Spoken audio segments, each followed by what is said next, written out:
Assalamualaikum warahmatullahi wabarakatuh.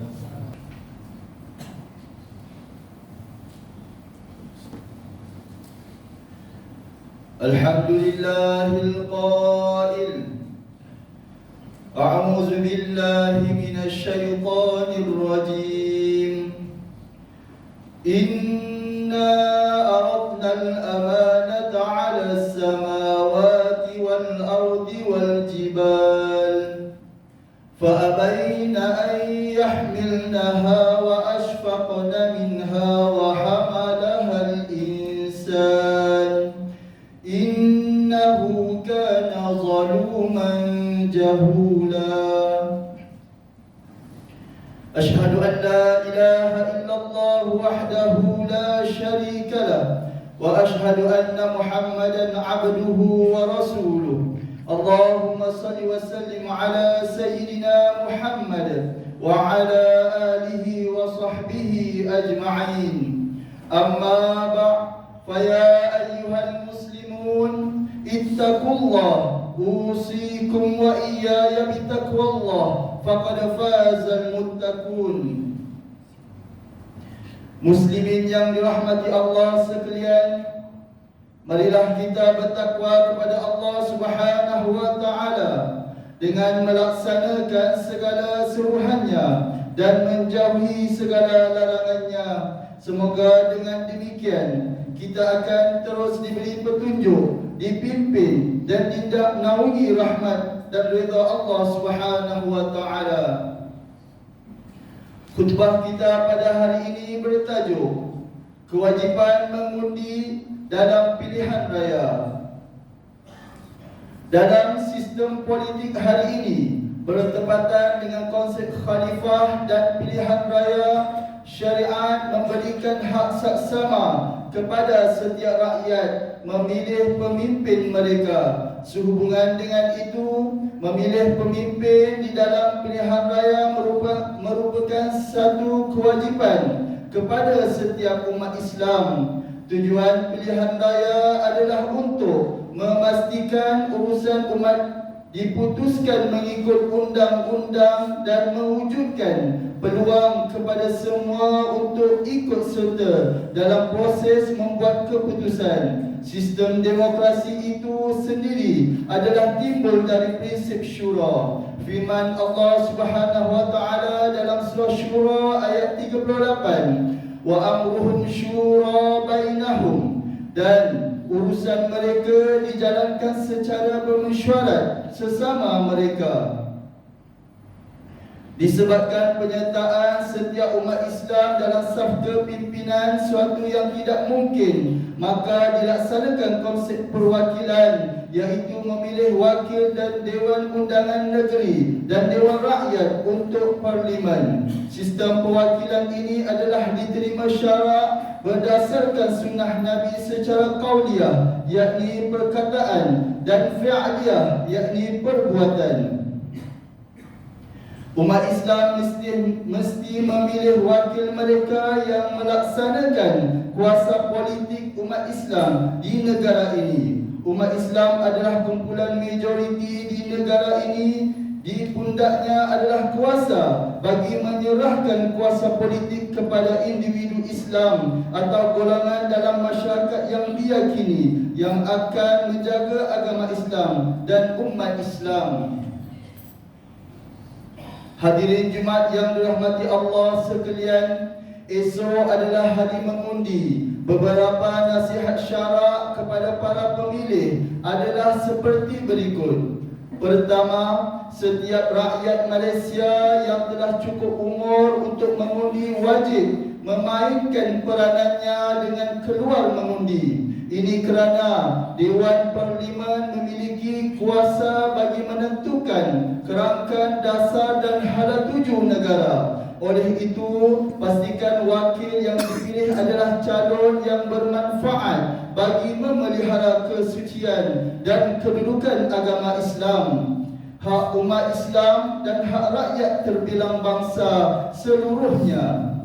Untuk itu, umat Islam mesti mengangkat orang-orang yang berkelayakan yang akan membuat ketetapan bagi kemaslahatan dan mengelakkan kerosakan sebagaimana kaedah fiqh.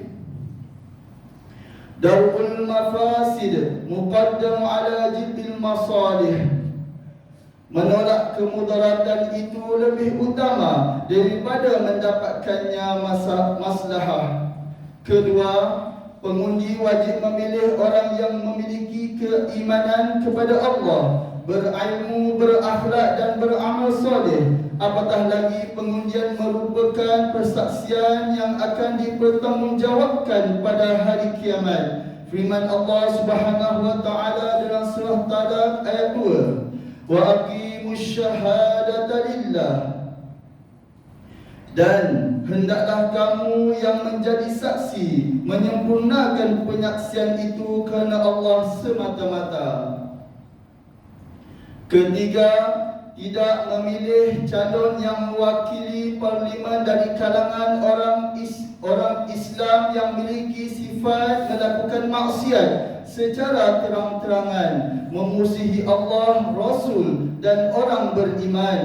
Hadirin yang berbahagia, ada beberapa kaedah memilih wakil. Kaedah yang pertama, memilih orang yang paling berkelayakan menurut Islam ialah yang paling bertakwa dan mampu memikul tanggungjawab wakil dan suara rakyat, komitmen dengan kewajipan agama dan meninggalkan perkara-perkara haram dan syubhah. Kaedah kedua, memilih orang yang paling ringan bahayanya di antara dua orang yang berbahaya, sesuatu yang kaedah fiqh yang menegaskan iza ta'arada mufsadatan ru'iya a'zamuha dararan bartikab ukhaffifiha. Apabila bertembungnya dua mafsadah yakni kerosakan, maka dipelihara, ditolak mudarat yang paling besar dengan melakukan mudarat yang lebih ringan.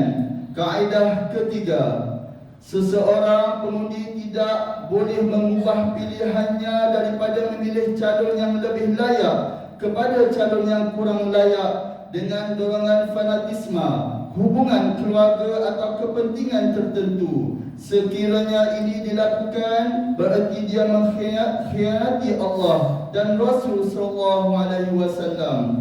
Hadirin Jumaat yang dirahmati Allah, seorang pemimpin Islam wajib sentiasa berjuang membela rakyat, sentiasa mensejahterakan rakyat dan mengurus keperluan dan kehendak rakyat dengan berhemah dan berhikmah, adil dan saksama. Pemimpin hendaklah menjadi pelindung dan membela rakyat yang lemah dan sentiasa memimpin rakyat ke jalan kebenaran dan menegakkan syariat. Kezaliman pemimpin sangat berpotensi membinasakan rakyat. Apabila pemimpin tidak amanah, berpotensi memusuhi Allah, Rasul dan syariat Islam. Maka pemimpin sebegini tidak layak dipilih, kerana bukan sahaja mudarat kepada umat Islam, bahkan akan mudaratkan masyarakat dan negara seluruhnya. Hadis daripada Abu Hurairah radhiyallahu anhu bahawa Rasulullah sallallahu alaihi wasallam bersabda, "Idza wusida al-amru ila ghairi ahlihi fantazir sa'ah." Apabila diserahkan urusan kepada orang yang bukan ahlinya, maka tunggulah berlakunya kiamat. Riwayat Al-Baihaqi. Hakikatnya, jika dilantik pemimpin yang zalim, bukan sahaja pemimpin yang akan dipertanggungjawabkan, tetapi rakyat yang membuat pilihan dan mandat juga akan ditanya dan dipersoalkan. Kenapa tugas pemimpin itu diberikan kepada mereka yang tidak jujur dan amanah?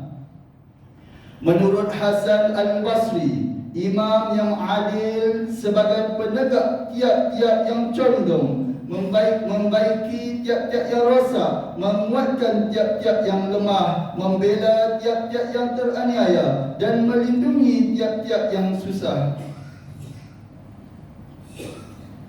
Pemimpin mestilah adil dan tidak fasik dan dipilih daripada orang yang mempunyai sejarah hidup dan akhlak yang baik. Mereka mestilah orang yang berilmu dan berpengetahuan tentang syariat Islam. Mereka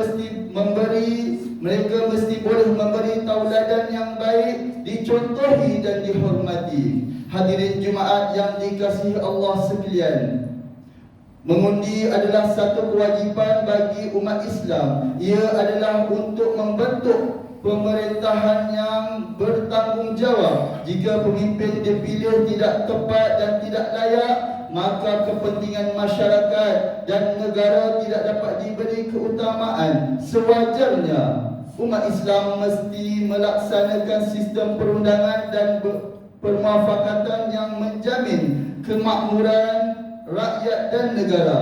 Pilihan raya adalah cara yang penting bagi memenuhi kewajipan ini. Demikian, prinsip memilih wakil rakyat atau ahli parlimen yang tepat dan layak adalah satu kewajipan berdasarkan kaedah fiqh. Ma la yatimul wajib illa bihi fahuwa wajib. Sesuatu yang tidak sempurna kewajipan melainkan dengannya maka ia menjadi wajib. Hadirin Jumaat yang dirahmati Allah Subhanahu wa taala, mengakhiri khutbah kita pada hari ini, marilah kita mengambil beberapa tausiah untuk renungan kita bersama. Pertama, umat Islam wajib keluar mengundi untuk menentukan masa depan Islam, negara dan umat. Sesiapa yang mengabaikan dianggap berdosa, melanggar perintah dan suruhan Allah. Kedua, jangan melantik pemimpin yang tidak amanah dan tidak berupaya menjaga Islam dan syariatnya. Begitu juga Islam melarang menyokong pemimpin yang meminta jawatan dan mendapatkan jawatan melalui cara yang tidak baik dan tidak mampu berlaku adil. Ketiga, umat Islam hendaklah memilih pemimpin yang sentiasa mempertahankan Islam sebagai agama persekutuan. Ini kerana masa depan Islam dan negara adalah di tangan kita semua. Oleh itu, pilihlah dengan ilmu dan kebijaksanaan, bukan dengan logik akal, amarah, dendam dan permusuhan. A'udzubillahi minasyaitonir rajim. Wa'iddu lahum mastata'tum min quwwatin wa min ribatil khair turhibuna bihi aduwallahi wa aduwakum wa akharina min dunihim la ta'lamunahumullahu ya'lamuhum wa ma tunfiqu min syai'in fi sabilillahi yuwaffa ilaikum wa antum la tuzlamun. Dan sediakanlah untuk menentang mereka, yakni musuh yang menceroboh, segala jenis kekuatan yang dapat kamu sediakan, dan dari pasukan-pasukan berkuda yang lengkap sedia untuk menggerunkan dengan persediaan itu musuh Allah dan musuh kamu, serta musuh-musuh yang lain dari mereka yang kamu tidak mengetahui, sedang Allah mengetahuinya. Dan apa sahaja yang kamu belanjakan pada jalan Allah akan disempurnakan balasannya kepada kamu, dan kamu tidak akan teraniaya. Surah Al-Anfal ayat 60.